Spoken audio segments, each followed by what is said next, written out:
There is a specific moment most people never warn you about. Not the first lie you caught them in. Not the night the argument went somewhere you could never fully come back from.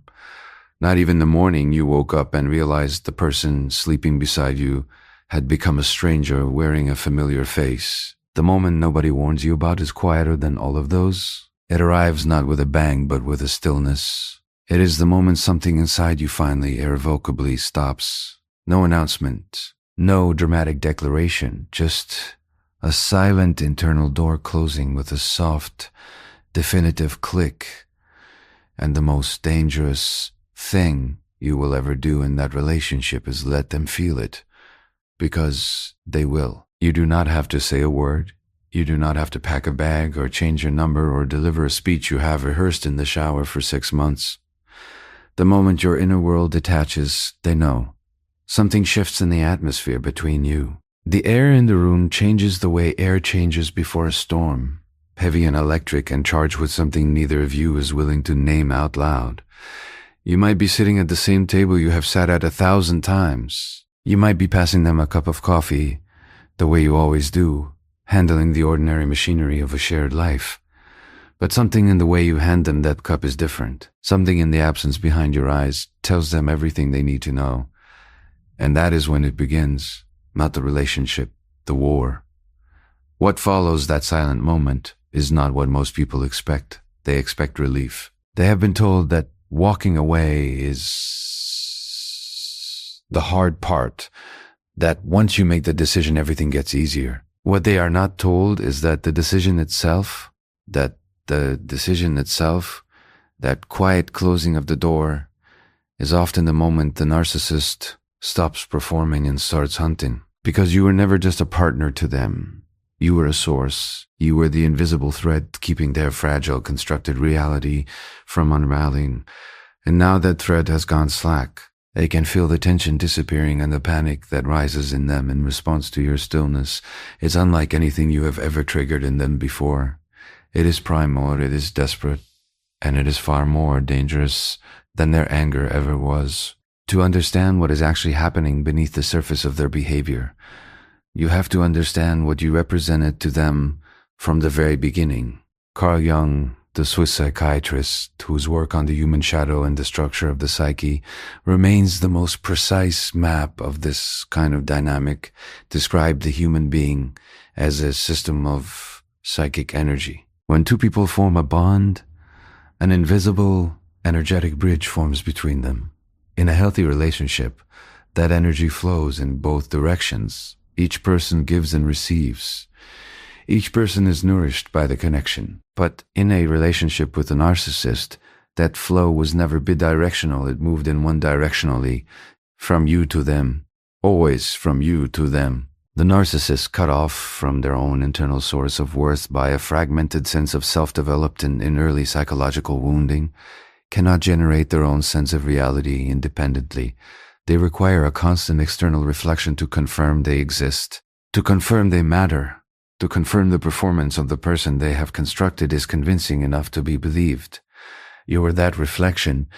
Every reaction you gave them, your laughter, your anger, your fear, your admiration, your confusion, was fuel. It told them they were real. It told them they were significant. It told them the mask was working. When you internally detach, that reflection goes dark. You might still be physically present. You might still be going through every emotion of the shared life.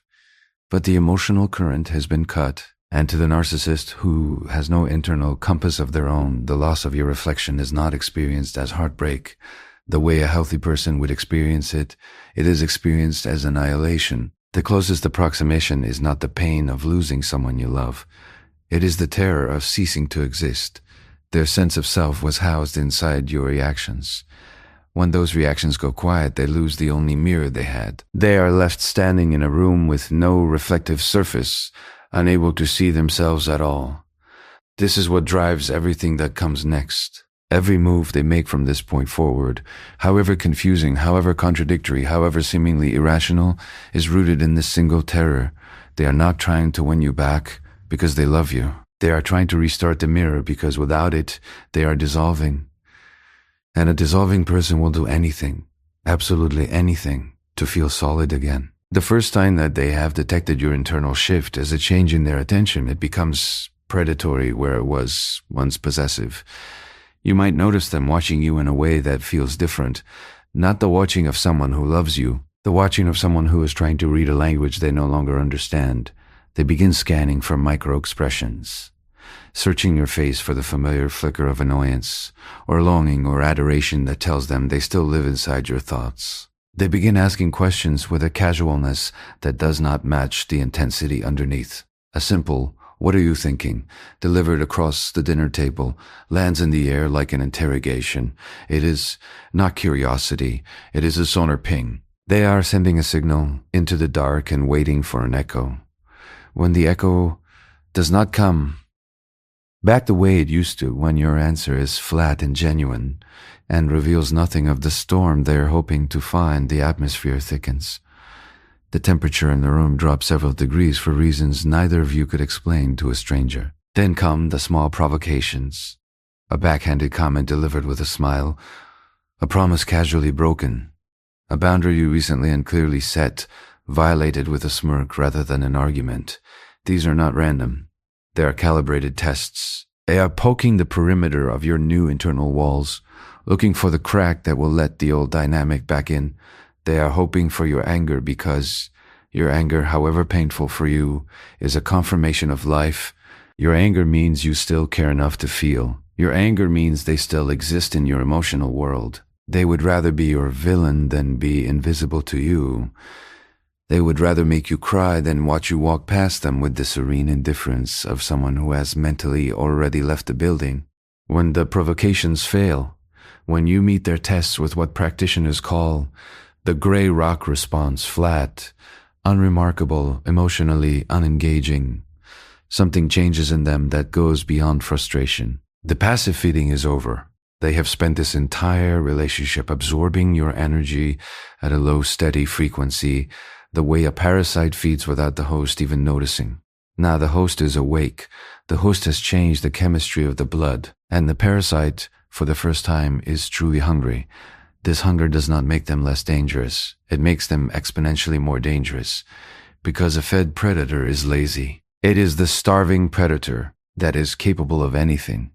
You are standing at the threshold of that anything right now.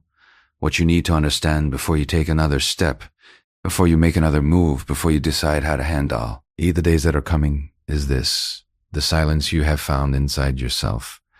That quiet, closed door, that stillness in the center of your chest is not weakness.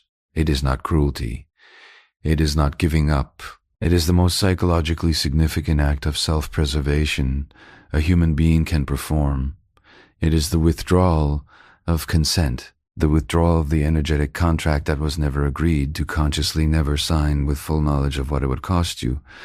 And the chaos that follows your withdrawal is not evidence that you were wrong to close that door. It is evidence that you were right, because only something that was feeding off you would starve when you stopped. The war is beginning, but you are no longer fighting blind. There is a psychological principle that Jung spent years documenting, and once you understand it, you will never be able to unsee it in the behavior of a narcissist during this phase. He called it the antiadromia, the reversal of opposites. The idea that any psychological position held at an extreme will eventually, inevitably, swing to its polar opposite with the same force and velocity that it was originally held. Think of a pendulum pulled as far as it can go in one direction. The further it is pulled, the more violent the swing back. The golden period of your relationship, that intoxicating early phase where they seem to see you more clearly than anyone ever had, where they mirrored your dreams and your humor and your wounds back to you with an almost supernatural precision, was that pendulum pulled to its furthest possible extreme. The idealization was never sustainable because it was never real. It was a performance of light so intense that it guaranteed, from the very first moment, an equally intense darkness waiting on the other side. That darkness is here now. And what makes this phase so profoundly disorienting is not the cruelty itself. Human beings can process cruelty when it comes from someone they already knew was cruel. What shatters the psyche is the whiplash, the speed of the transition, the fact that the person who once looked at you like you were the answer to a question they had been asking their entire life is now looking at you with something that can only be described as predatory contempt, not anger, not hurt, contempt, the cold, flat, measuring contempt of someone who has decided you are no longer worth the performance. And the most destabilizing part is that you have not done anything to earn it. You have not cheated. You have not lied. You have not betrayed them in any way that a reasonable person would recognize as betrayal. You simply stopped performing your role in their reality. You simply chose yourself. And in their internal architecture, that choice is the greatest crime imaginable. This is the phase Jung referred to when he spoke about the shadow self, the parts of the human psyche that are too painful, too shameful, too threatening to the constructed identity to be acknowledged consciously. For most people, the shadow is a background presence, an occasionally uncomfortable reminder of the parts of themselves they have not fully integrated. For the narcissist, the shadow is not a background presence. It is the entire suppressed truth of who they are, every piece of worthlessness they have ever felt, every humiliation they have ever absorbed, every failure they have never allowed themselves to consciously register. All of it compressed into a dense internal core of self-loathing that the false self, the charming, magnetic, exceptional persona they project to the world, was built specifically to contain and conceal. When you withdraw your reflection, that containment system starts to crack. The false self requires constant external validation to maintain its true CT4 integrity. Without your admiration, without your fear, without your emotional engagement to reinforce the performance, the architecture begins to buckle. The shadow starts leaking through, and what you see in their eyes across the dinner table, in the car, in the hallway of the home you share, is not the person you fell in love with, revealing their true nature gradually over time. It is a sudden, violent inversion. The mask does not slip. It does not crack slowly at the edges. It inverts. The face that was turned toward the light rotates completely, and what is facing you now is the shadow side that was always there, always pressing against the inside of that beautiful mask, waiting for exactly this moment. You will feel it before you can articulate it. There will be a specific moment, perhaps unremarkable in its setting, perhaps in the middle of a completely ordinary afternoon, when you look at them and the recognition hits you with the force of something physical. This is not the person I thought I knew. Not in the way you suspected before, in the way you now know. Completely.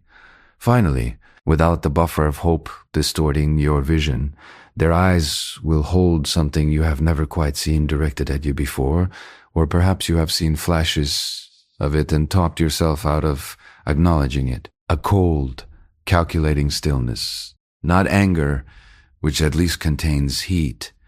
Not sadness, which at least contains humanity, something older and more reptilian than either of those. The look of an organism that has stopped pretending.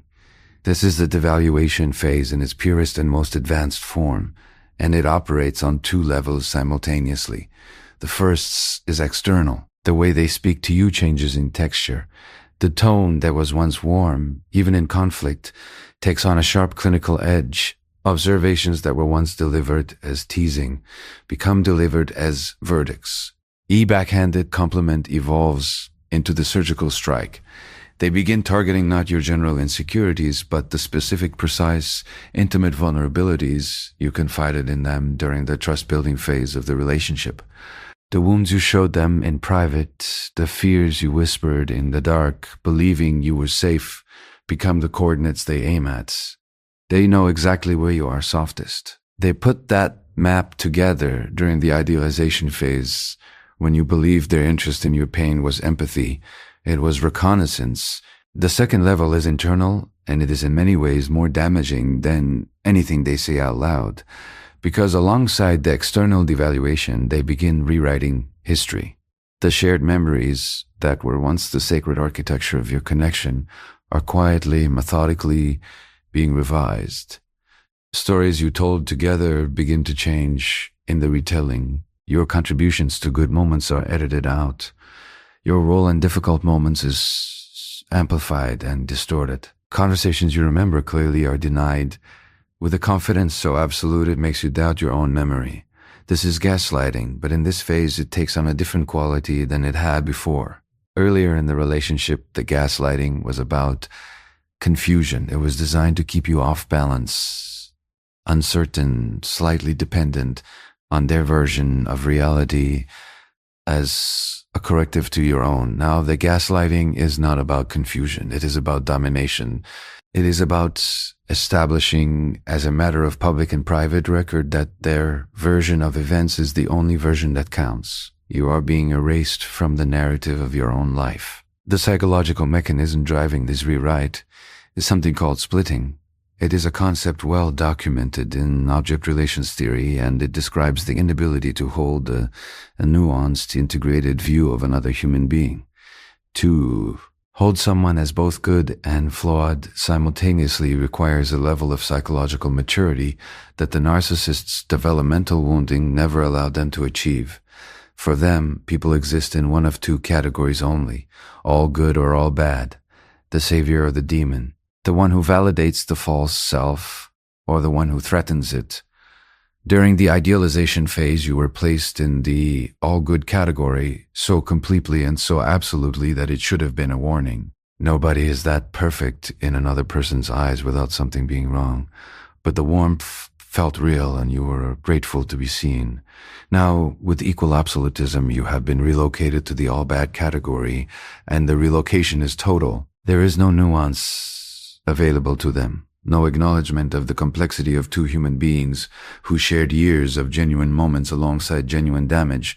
You are now the demon, fully, retroactively, without exception. And here is the piece that will save you from being destroyed by this rewrite if you can hold on to it. The revision of your history together is not actually about you. It is a psychological survival mechanism. If you are good and you are leaving, then they are bad. Their ego, fragile as spun glass beneath all that performance, cannot survive that equation. The only way to resolve it without destroying themselves is to make you bad, to make you the cause, to make you the abuser, the cold one, the crazy one, the one who was never really worth the investment. The viciousness of their current behavior toward you is not a measure of how little you meant to them. It is a perverse measure of how much your withdrawal is costing them. The louder the contempt, the deeper the panic underneath it. You did not imagine the person you fell in love with. That warmth was real in the moments it existed, but it was not sustainable and it was not whole. It was one face of a coin whose other side you are looking at now. Both faces belong to the same coin. Both have always been there. What has changed is simply which face is turned toward you, and knowing that changes everything. There is a particular kind of loneliness that has no clean name. It is not the loneliness of being physically alone. It is not the loneliness of missing someone. It is the loneliness of walking into a room full of people you have known for years, people who have eaten at your table and celebrated your birthdays and held your children, and feeling the atmosphere change the moment you cross the threshold. Conversations that stop just a half second too quickly. Eyes that move away from yours with a practiced casualness that is not casual at all. A quality of silence that has texture and weight, and the unmistakable shape of a verdict already reached without your testimony. You have not done anything wrong. You know you have not done anything wrong. But the room does not know that. The room has already been told a different story, and the person who told it has been telling it for longer than you realize. This is the campaign of whispers. And by the time you become aware of it, it has already been running for weeks, sometimes months. The cruel sophistication of this particular move is its timing. It does not begin when the relationship ends. It begins the moment the narcissist first senses the ground shifting beneath them. The moment they detect, however faintly, that your investment is changing, that your energy is pulling back, that the mirror's beginning to tilt away from them. Long before the first honest conversation, long before the first mention of leaving, while you are still lying in the same bed and sharing the same meals and presenting the same united front to the world, they are quietly, methodically building the architecture of your destruct ion. They are laying the groundwork for a narrative that will make everything you say next Every truth you attempt to share, every wound you try to name, land not as testimony, but as symptom. They are pre-poisoning the well so that when you finally come to drink from it, you find it already contaminated with their version of you. The opening moves of this campaign are almost impossible to identify in real time because they are dressed in the language of concern. They do not begin with accusations. They begin with sighs, with carefully placed expressions of worry delivered to the right people at the right moments. A quiet word to your closest friend, heavy with profound reluctance. I probably shouldn't say anything, but I've been really worried about her lately. She hasn't been herself. I don't know what's going on, but something feels off. This framing is a masterpiece of manipulation because it does several things simultaneously. It positions the narcissist as the devoted, long-suffering, deeply caring partner. It plants the seed of doubt about your stability before you have said a single word in your own defense. And it creates a lens through which every future interaction you have with that friend will be filtered. Your justified anger will look like instability. Your tears will look like confirmation. Your clarity will look like aggression. The narcissist has handed your support network a pair of tinted glasses, and now they are watching you through them without knowing the glasses are there. Jung wrote extensively about what he called the collective shadow, the phenomenon by which groups of people become unconscious carriers of a projected darkness that does not actually belong to them. The narcissist understands this dynamic not through academic study, but through instinct. They have a preternatural grasp of social psychology because their survival has always depended on it. They know that human beings are tribal. They know that the tribal close ranks around the perceived victim. They know that if they can establish themselves as the victim of your deterioration before you establish yourself as the victim of their abuse, the social architecture will be working for them and against you before the first public conversation has even begun. The proxies they recruit into this campaign are almost always good people. This is important to understand because it protects you from misdirecting your anger. The friends who begin to pull away from you, the family members who seem suddenly cautious in your presence, the colleagues who choose an unfamiliar neutrality, these are not bad people who have abandoned you.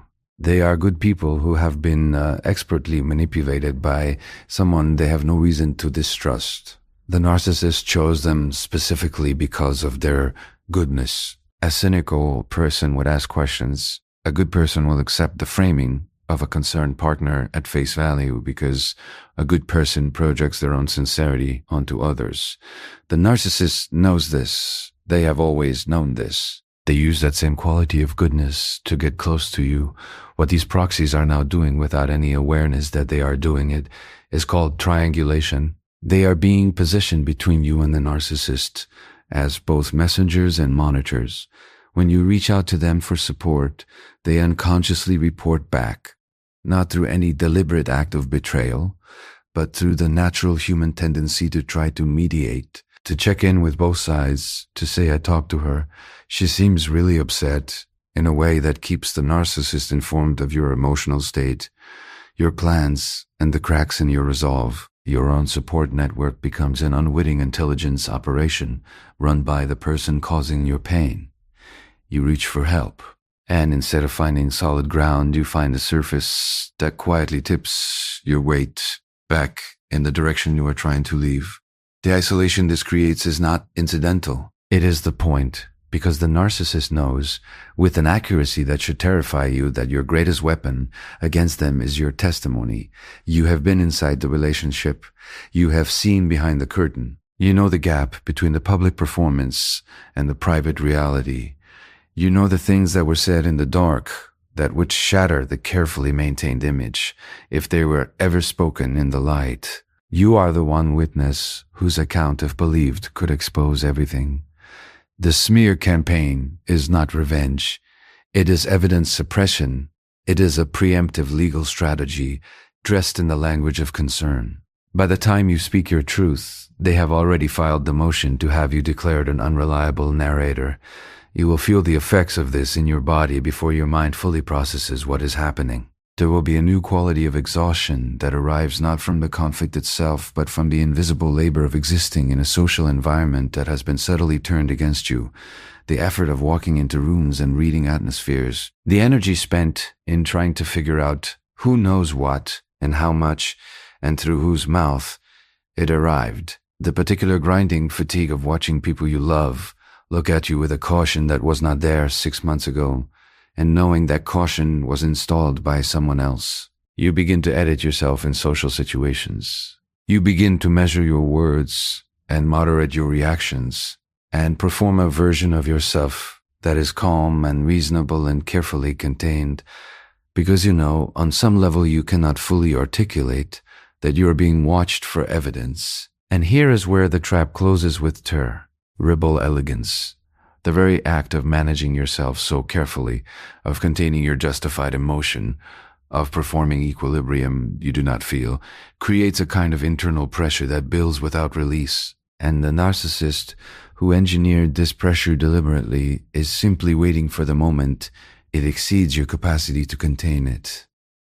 They are waiting for the dinner party where the comment lands just wrong enough. The family gathering where the look across the table finally breaks through your composure. The phone call where you are tired enough and raw enough and alone enough that your voice does something it was not supposed to do. Because when that moment comes, when your humanity finally spills over the careful edges you have been maintaining, the witnesses are already in position. The framework has already been established, and your very real, very legitimate, very human reaction to sustained, invisible abuse becomes the evidence that confirms everything they said about you. You must understand this not to make you paranoid, but to make you precise. The antidote to this campaign is not defensiveness. It is not explanation. Attempting to explain yourself to people who have been given a framework specifically designed to absorb and neutralize your explanations is not just futile, it is energetically catastrophic. Every explanation you offer will be filtered through the lens they were handed and will emerge looking like what they were told to look for. The antidote is something quieter and more powerful and far more difficult. It is the absolute, unwavering consistency of being exactly who you are over time, not in a single dramatic conversation that can be spun, but in the accumulation of ordinary moments, in the texture of how you show up day after day, in small and remarkable interactions that have no agenda and no audience. Time dismantles the smear campi, Guillen in a way that confrontation never can. The narcissist version of you requires constant maintenance. It needs feeding. It needs drama and reaction and the continued performance of your instability to remain convincing. When you refuse to perform, when you become, in the face of their orchestrated chaos, quietly, consistently, maddeningly yourself, the narrative begins to collapse under its own weight. People notice not through a revelation but through accumulation. The person they were warned about does not quite match the person they keep encountering. The cracks appear. The doubt shifts direction. And slowly, without any single moment of vindication, the truth begins to breathe. Your reputation is not destroyed. It is temporarily obscured, and the light you carry, the simple, irreducible fact of who you actually are, is already doing the work of burning through the fog. There is a moment that arrives without warning. You have survived the contempt. You have navigated this smear campaign. You have held yourself together through the devaluation and the social isolation and the relentless invisible pressure of a war being fought on terrain most people cannot even see. You have done the hardest thing a human being can do, which is to remain standing inside a reality that is being systematically dismantled around you. And just when you have finally found the floor beneath your feet, just when the internal door has closed completely and the resolve has hardened into something that feels, for the first time, truly unbreakable, the weather changes, the attack stops, the contempt evaporates, the predatory coldness that has been directed at you dissolves overnight into something that looks, with a disorienting and terrible familiarity, like the person you originally fell in love with. They appear before you broken, not angry, not cold, not calculating, broken, diminished, stripped of the performance and standing before you in what presents itself as raw, undefended humanity. The shoulders that were pulled back with arrogance are now curved inward. The eyes that looked at you with shark-like flatness are now wet and searching and full of something that looks exactly like genuine remorse. They speak differently. The voice that delivered verdicts now delivers confessions. They say the things you spent years needing them to say. They acknowledge the pain they caused. They name their own patterns with a clarity that stuns you because it mirrors the exact language you used in your most desperate attempts to make them understand. They say, I know I've been awful. They say, I think I'm broken. They say, I finally see what I've been doing to you. And the pull of those words, the gravitational force of finally being heard by the one person whose hearing of it you needed most, is unlike anything else in the human emotional experience. This is the false surrender, and it is the most dangerous moment in the entire cycle.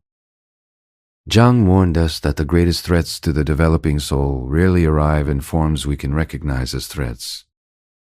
A monster at the door triggers the survival instinct. Every cell in the body knows to run. But a wounded child on the doorstep triggers something older and deeper and in many ways more powerful than fear. It triggers the healer.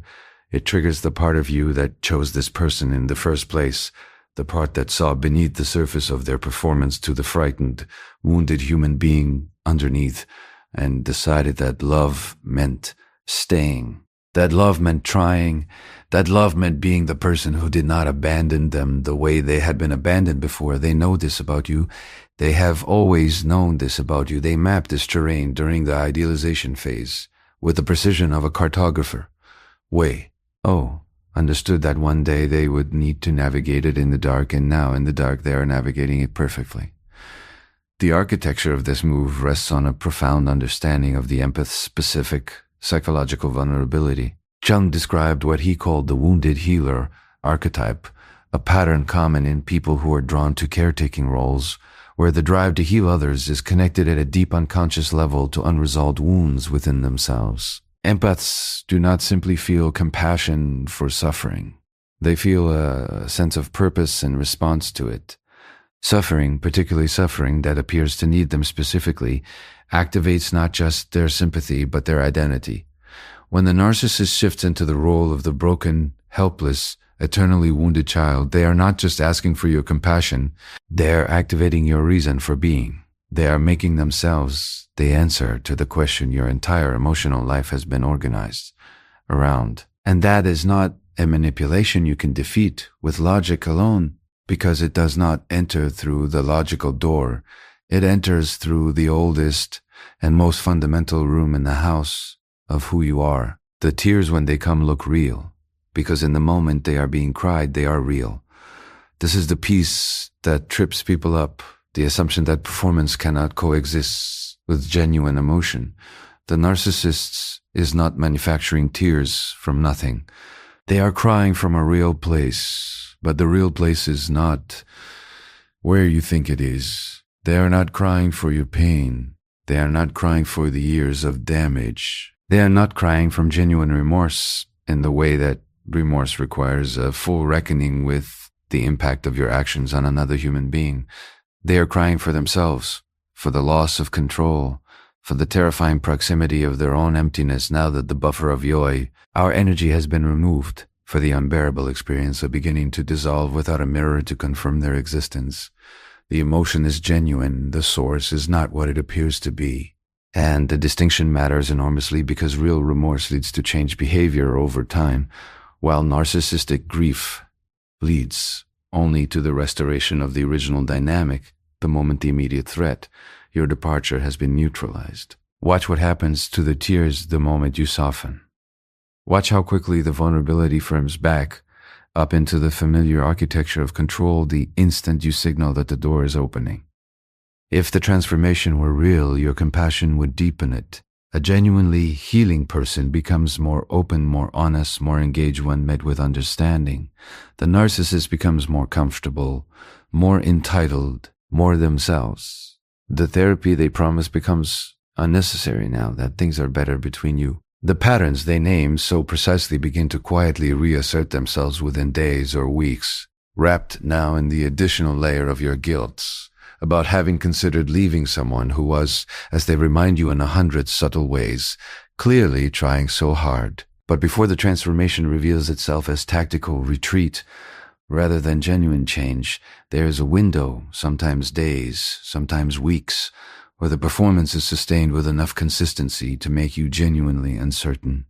And it is in this window that the dirtiest final move is deployed, not the false surrender itself, which is the setup, but what the false surrender is designed to create access to.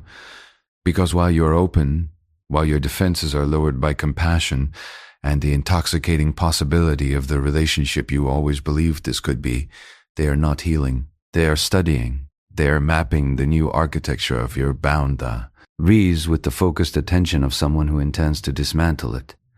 They are noting where your new strength is rooted. They are identifying which arguments you can now resist and which still find the gaps.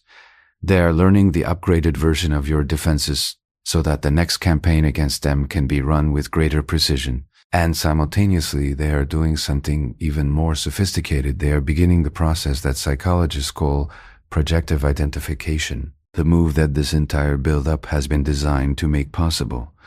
Unlike simple projection, where a person attributes their own qualities to you from a distance, projective identification is an invasive and active process. It does not simply accuse you of being a certain way. It works on you through sustained and calibrated psychological pressure until you actually begin to behave that way. The narcissist carries within them an internal world of unbearable chaos, rage that has never been metabolized, shame that has never been faced, self-loathing so dense and so old that it has become structural load bearing the foundation of their entire psychological architecture. They cannot hold this material consciously. It is too threatening to the false self. So they must place it somewhere outside themselves. They need a human container to hold the toxic contents of their shadow, so they can stand back, point and say with genuine conviction, the problem is over there. You are the container they have selected, and the process of filling you begins with something so subtle you will not recognize it as assault. A comment delivered below the level of conscious hearing. A boundary violated with such practiced casualness that you find yourself wondering whether you actually said it clearly enough. A denial of something you both witnessed 5 minutes ago, offered with such serene confidence, as your own memory begins to waver at the edges. A public insult wrapped so carefully in plausible deniability that you cannot challenge it without appearing oversensitive. Drop by drop, delivered with rhythmic consistency, the pressure accumulates inside your nervous system. Your body registers it before your mind does. A tightness across the chest, a low-grade trembling in the hands, a cognitive fog that makes it difficult to hold a clear thought. These are not signs of your instability. They are signs that you are metabolizing their rage on their behalf. You are feeling the violence they are suppressing. You are carrying the emotional weight they refuse to acknowledge as their own, and they remain calm. This is the tell. Watch for the stillness at the center of the provocation. The more systematically they are dismantling your capacity for emotional regulation, the more serene they appear. The eye of the hurricane. Cool, measured, almost gentle in their delivery of the accumulated provocations. While inside you the pressure builds toward a threshold your nervous system was never designed to hold indefinitely. They are waiting for the moment your biology takes over. The moment the prefrontal cortex, the seat of reason and restraint, goes offline under the flood of cortisol and adrenaline that sustained psychological threat produces in the human body, they are waiting for you to snap, not because they want your anger for its own sake, but because your anger in that moment becomes their alibi. When you finally break, and break you will, because you are human and humans break under sufficient sustained pressure, the transformation is instant. The calm, patient, long-suffering partner you have been dealing with for the past weeks suddenly has all the evidence they need. Your raised voice, your trembling hands, the word you use that you would never usually use, the obche, et, you moved with more force than was necessary. The tears that make you look, to any observer, not like someone who has been systematically pushed to their limit, but like someone who is simply, plainly, undeniably unstable. In that moment, you are not yourself. You are performing their shadow. You are wearing their mask, the rage that belongs to them, the shame that belongs to them, The chaos that belongs to them, is living in your body and expressing itself through your behavior. And they are standing in your stillness, watching with the quiet satisfaction of a transfer completed. This is the dirtiest move, not because it is the most dramatic, but because it turns your own humanity against you. It uses your nervous system as a weapon